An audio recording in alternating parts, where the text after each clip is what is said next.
This is the revision video for Unit B2, Competition and Interdependence.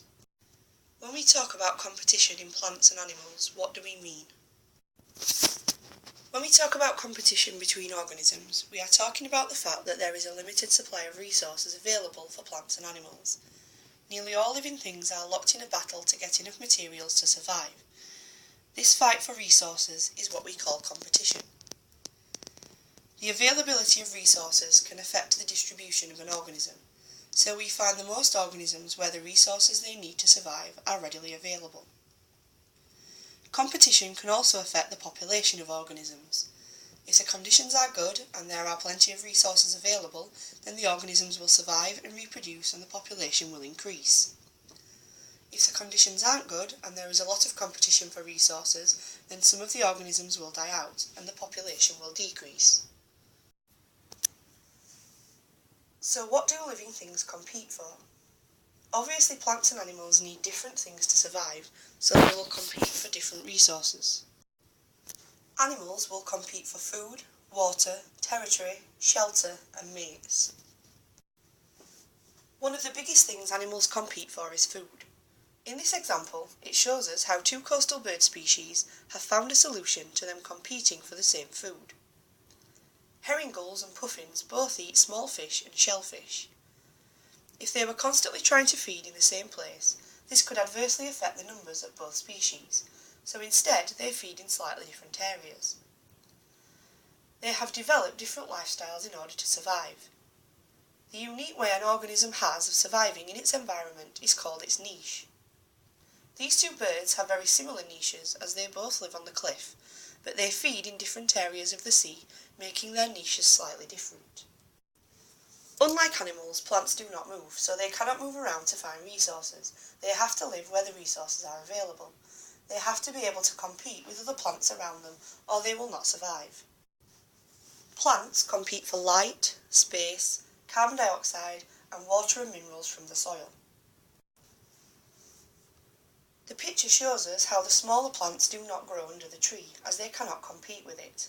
The tree takes up a lot of space and would absorb far more water and minerals from the soil than the little plants. It has much bigger roots than the smaller plants, and they cannot compete with this. The tree would also shade any smaller plants growing beneath it and stop the light getting to them. There are two types of competition. Interspecific competition is between organisms of different species. For example, red and grey squirrels competing for the same food. Intraspecific competition is between organisms of the same species, for example, two prides of lions on the African plains. Species rarely live where they are isolated and alone. This means that different species frequently interact with each other. These interactions are called relationships. There are many different types of relationships between organisms. We will start by thinking about predator-prey relationships. What features do they all have in common? What makes them good predators?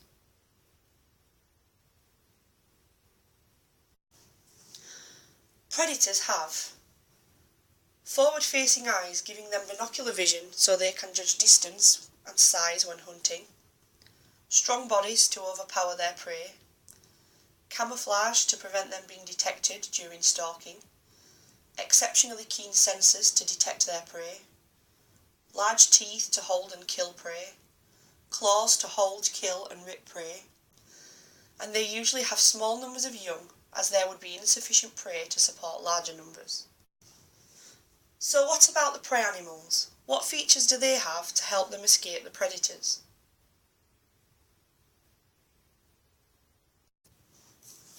Their eyes are on the side of their head to give good all-round vision. They are often very fast to escape predators. They have camouflage to prevent them from being detected. Good sense of hearing to detect predators coming. They often live in herds to reduce the chance of individual animals being killed. Some have stings or poisons. And prey animals will have larger numbers of young to increase the chance of some of them surviving. With predator-prey relationships, the size of each population affects the other. You can see from the graph that when the population of the snowshoe hare increases, there is a large increase in the lynx population slightly later because they have more food available. As the lynx population increases, more hares are eaten, leading to a decrease in the hare population, which then causes a decrease in the lynx population as there is less food available, and so on. The cycle continues up and down.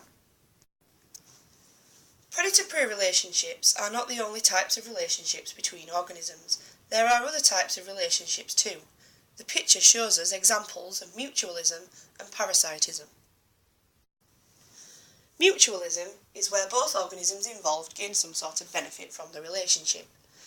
Examples would be the oxpecker and the buffalo, shown on the picture before, or insects pollinating plants.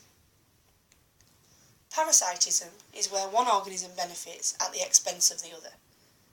Parasites feed on other animals, known as the host. The host does not gain anything from this and may even be harmed. An example of this type of relationship would be fleas living on a dog.